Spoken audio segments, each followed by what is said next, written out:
সঙ্গে সঙ্গে ইহুদি নবীকে ডাকতে বলেন, ইয়া রাসূলুল্লাহ, আপনি সত্যের পয়গম্বর, আপনার নাম রাহমাতুল লিল আলামিন।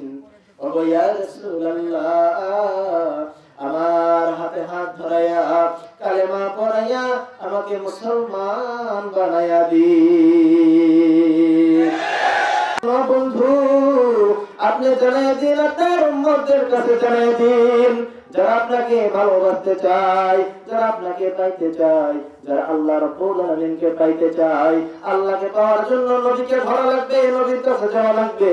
নবীর কাছে সরাসরি যাওয়া যায় না রে বাবা, নবীর কাছে যেতে গেলে একজন ওলির কাছে যেতে হয়, ওলির কাছে গেলে নবীর কাছে যাওয়া হয়, নবীর কাছে গেলে আল্লাহর কাছে যাওয়া হয়। চিৎকার মেরে বলি সুবহানাল্লাহ। যদি একজন ওলির কাছে হঠাৎই আল্লাহর কাছে গেলে আপনাকে নবীর কাছে যাওয়া হয়, আল্লাহ রাব্বুল আলামিন জানায় দিলেন, যদি কোন বান্দা আমি নবী মুহাম্মদুর রাসূলুল্লাহকে ভালোবাসে, তাহলে আল্লাহ রাব্বুল আলামিনকে ভালোবাসা হয়ে যায়। হযরত আনাস রাদিয়াল্লাহু তাআলা আনহু 10 বছর বয়স থেকে আমার নবীজির খাদিম। হযরত আনাস রাদিয়াল্লাহু তাআলা আনহু নবীজির খাদিম। এই আনাস রাদিয়াল্লাহু তাআলা আনহু সপ্তাহে 15 দিন পর পর মায়ের কাছে আসতো, মায়ের সঙ্গে দেখা করার জন্য। 15 দিন পর মায়ের সঙ্গে দেখা করার জন্য আসতো। আমাদের ছেলেপেলেরা যখন চাকরি করে 1 মাস 15 দিন 7 দিন পর কিন্তু বাড়িতে আসে দেখা করার জন্য। কথা ঠিক কিনা? হযরত আনাস মায়ের সঙ্গে দেখা করার জন্য 15 দিন পরে মায়ের সঙ্গে দেখা করার জন্য নবীজির দরবার থেকে আনাস রাদিয়াল্লাহু তাআলা আনহু চলতেছেন। হঠাৎ করে মায়ের সঙ্গে আনাস রাদিয়াল্লাহু তাআলা আনহুর দেখা হয়ে গেল। এই যুবক ভাই, হযরত আনাস রাদিয়াল্লাহু তাআলা আনহু মায়ের সঙ্গে দেখা হয়ে গেল। আনাস রাদিয়াল্লাহু তাআলা আনহুকে মা ডাকতে বলে, বেটা রে আনাস, ও বেটা আনাস, তোমার চোখ মুখ কেন দেখা যায় শুকনা শুকনা? পৃথিবীর সব জায়গা থেকে আপনি ঘুরে আসলেন, ঢাকা থেকে আসলেন, নওগাঁ থেকে আসলেন, বাড়িতে আসলে অনেকে আপনার দিকে চেয়ে থাকে, ছেলে মেয়ে স্ত্রী সবাই চেয়ে থাকে, আমার জন্য কি নিয়ে আসলো, আমার জন্য কি নিয়ে আসলো। কথা ঠিক কি না? সকলেই চেয়ে থাকে, স্ত্রী চেয়ে থাকে আমার স্বামী আমার জন্য কি নিয়ে আসলো, স্বামী চেয়ে, সন্তানরা চেয়ে থাকে আমার বাবা আমার জন্য কি নিয়ে আসলো। কিন্তু একমাত্র জনম যখনই মা আপনার আমার দিকে চেয়ে থাকে এইভাবে, আমার সোনার ময়না জাদুমণি খাওয়া দাওয়া করছে কিনা। আনাস রাদিয়াল্লাহু তাআলা আনহু মাকে ডাক দিয়ে, মা আনাসকে ডাক দিয়ে বলেন, আনাস রে, ও বেটা, তোর কেন চোখ মুখ শুকনা শুকনা দেখা যায়? আনাস রাদিয়াল্লাহু তাআলা আনহু নবীজির দরবারের একজন গোলাম। আনাস মাথা নিচু করে বসে রইলেন। আবার একবার জিজ্ঞাসা করলো, বেটা রে, তোর মুখ চোখ কেন দেখা যায় শুকনা শুকনা? আনাস রাদিয়াল্লাহু তাআলা এবার মনে মনে ভাবতেছেন, একবার বলল, দুইবার বলল, এবার যদি কথার জবাব না দে, নবীজির দরবারে আমি খাটো হয়ে যাব, ছোট হয়ে যাব। আনাস রাদিয়াল্লাহু তাআলা এবার চিন্তা করলেন, কি জবাব দেই। তৃতীয়বার আবার যখন আনাস রাদিয়াল্লাহু তাআলা মুখে যখন মা জিজ্ঞাসা করে, বেটা রে, কেন দেখা যায় তোর চোখ মুখ শুকনা শুকনা, একটা বার আমাকে বল, আমি মা কোনো ব্যবস্থা করে দিব। আনাস রাদিয়াল্লাহু তাআলা টেকনিকে চিন্তা করলেন, আমার গায়ে কোনো কলঙ্ক লাগা মানে আমার নবীর গায়ে কলঙ্কের দাগ লাগানো, কারণ আমি একজন নবীজির গোলাম। আনাস রাদিয়াল্লাহু তাআলা এবার চিন্তা করলেন, মা নবীজি খেলে আমি খাই, নবী না খেলে আমি আনাস খাই না। সুবহানাল্লাহ। আনাস বলেন, মা নবী খাইলে আমি খাই, নবী না খাইলে আমি খাই না। তার মানে আনাস রাদিয়াল্লাহু আনহুর মা এবার বুঝলেন নবীও খাই নাই, আমার আনাসও খাই নাই। নবীও খাই নাই, আনাসও খাই নাই। নবীর সাহাবী আনাসকে ডাক দিয়ে বললেন, আনাস রে, যা যা যা, আমার দয়াল নবীকে একবার দাওয়াত দিয়ে আয়। আমি তোকে শুধু একা খাওয়াবো না, নবী খাইলে তুই খাস, নবী না খাইলে তুই না খাই থাকিস। আমি মা শুধু তোকে একাই খাওয়াবো না, আমি মা নবীকে খাওয়াবো, তারপরে তোকেও খাওয়াবো রে বেটা। বাড়িতে যাওয়ার দরকার নাই, তুই যা যা যা, আমার নবী মুস্তাফার দরবারে রওনা দিয়ে দে। আনাস রাদিয়াল্লাহু তাআলা নবীর দরবারে গিয়ে বলে, ইয়া রাসূলুল্লাহ, ও নবীজি, ও ইয়া রাসূলুল্লাহ, ইয়া হাবিবাল্লাহ, আমার মা আপনাকে সালাম দিয়েছেন, আমার মায়ের সালাম নিবেন। নবীজি আনাস রাদিয়াল্লাহু তাআলা মায়ের সালামের জবাব দিলেন। ডাক দিয়ে বলেন, আনাস, তুমি আমার কাছ থেকে 3 দিনের জন্য ছুটি নিয়েছো, তারপরে তুমি কেন আবার আমার কাছে ঘুরে চলে আসলা?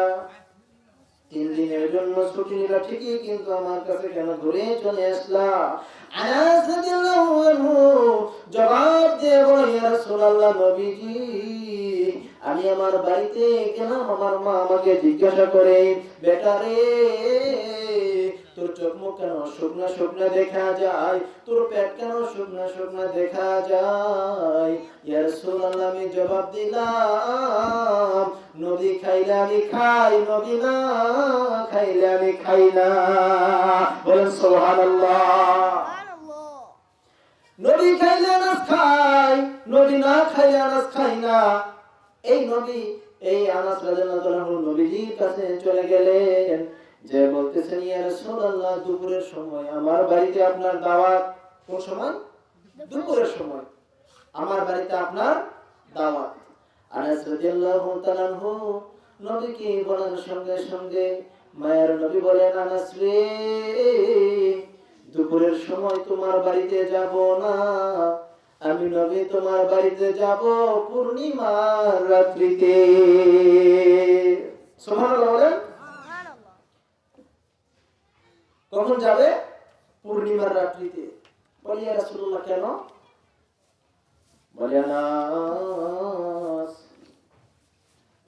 আনাস রাদিয়াল্লাহু তাআলা আনহু, আনাসের মা আনাসকে বলেছিল 2টা কথা। নবীর চেহারা এত সুন্দর, এত সুন্দর চেহারা, নবীর চেহারার দিকে তাকাইলে 7 দিনের খিদা পর্যন্ত নিবারণ হয়ে যায়। সুবহানাল্লাহ।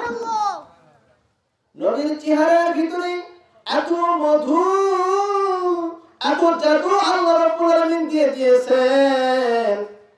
নবীর চেহারার দিকে তাকাইলে আল্লাহ রাব্বুল আলামিন এত মধু দিয়ে দিয়েছেন, একবার তাকাইলে 7 দিনের খিদা পর্যন্ত নিবারণ হয়ে যায়।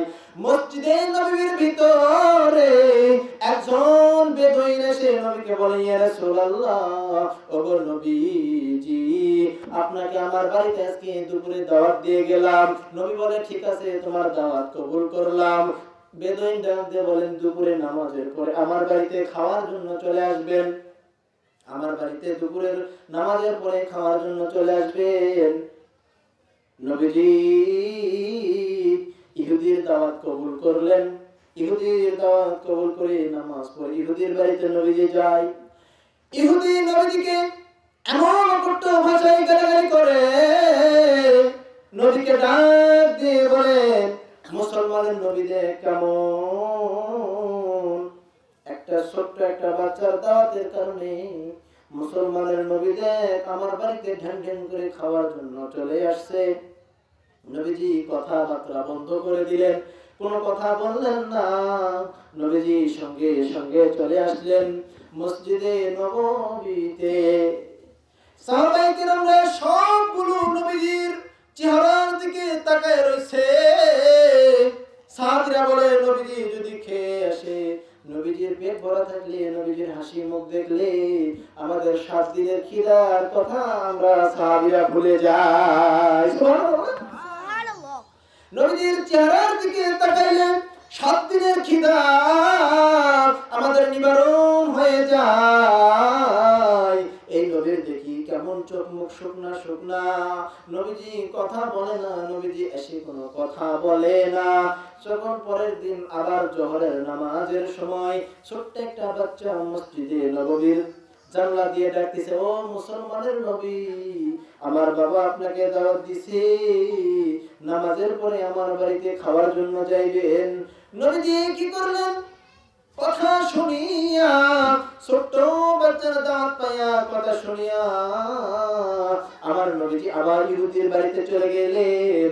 ইহুদি আবার বলে, দেখো দেখো দেখো মুসলমানের নবী কত লোভী। একজন ইহুদির বাড়িতে ছোট্ট বাচ্চার দাওয়াতে নবীজি খাওয়ার জন্য ঢ্যাং ঢ্যাং ঢ্যাং ঢ্যাং করে চলে আসছে। নবীজি কথা বললেন না, চলে আসলেন। তৃতীয়বারের বেলা, তৃতীয় দিন, আমার আপনার নবী মুহাম্মদুর রাসূলুল্লাহ নবীজি এবার মসজিদে নববীর ভিতরে মাত্র হযরতে বেলাল আযান দিয়ে মসজিদের ভিতরে ঢুকেছে। এমত অবস্থায় মুসলমান আবার ওই ছোট্ট বাচ্চা এসেছে। আসার পরে ডাক দিয়ে বলে, ও মুসলমানের নবী, আমার বাড়িতে আপনার দাওয়াত রইল, আপনি যাবেন আমার বাড়িতে, আমার বাবা আপনাকে দাওয়াত দিয়েছে। নবীজি ছোট্ট বাচ্চার দাওয়াত পাইয়া চলে গেলেন ইহুদির বাড়িতে দাওয়াত খাওয়ার জন্য। হযরতে ওমর রাদিয়াল্লাহু তাআলা একটু রাগী সাহাবীদের ভিতরে একটু রাগী সাহাবী ছিলেন। ওমর, উসমান, হযরত আলী, 3 জন সাহাবী এই খবর পাইলেন প্রতিদিন নবীজিকে বেইজ্জতি করেন ইহুদি। সাহাবীরা তরবারি নিয়ে নিয়েছেন পিছনে, নবীজি মনে হয় দেখতে পারবে না, নবীজি দেখতে পারবে না, তরবারি পিছনে বেঁধে নিয়েছেন। মাঝ রাস্তায় যাওয়ার পরে হযরতে আলীকে ডাক দিয়ে বলেন, ওমরকে ডাক দিয়ে বলেন, ওমর রে, তরবারি দিয়ে কাম হবে না, তরবারি তোমার পিছনে বাধা রয়েছে, পিছনের তরবারিটা তুমি ফালাইয়া দাও, পিছনের তরবারি না ফালাইয়া দিলে আমার সঙ্গে যাইতে পারবে না। আলী, ওমর, উসমান, 3 জন সাহাবী বলে, ইয়া রাসূলুল্লাহ, বারবার 2 দিন আজকে দিয়ে হয়ে যাবে, 3 দিন আপনাকে অপমান করা, 3 দিন হয়ে যাবে। নবীজি, দুনিয়াতে এমন কোন মানুষ এখনো পর্যন্ত জন্মে নাই আপনাকে অপমান করবে। সুবহানাল্লাহ বলেন। সুবহানাল্লাহ। তরবারি নিয়ে যখন যায়, নবীজি বললেন, না, তরবারি নিয়ে যাওয়া চলবে না, তরবারি ফালায়া দাও। ইহুদির কাছে যখন আমার নবীজি গেলেন, ইহুদি ডাক দিয়ে বলে, দেখ রে দেখ, মুসলমানের নবী কত ভালো, 1 দিন 2 দিন অপমান করলাম, নবীর মনের ভিতরে কোনো কষ্ট নাই, নবীজি আমার বাড়িতে চলে আসছে। সঙ্গে সঙ্গে ইহুদি নবীকে ডাক দিয়ে বলেন, ইয়া রাসূলুল্লাহ, আপনি সত্যের পয়গম্বর, আপনার নাম রাহমাতুল লিল আলামিন। ও ইয়া রাসূলুল্লাহ, আমার হাতে হাত ধরাইয়া কালেমা পড়াইয়া আমাকে মুসলমান বানাইয়া দিন।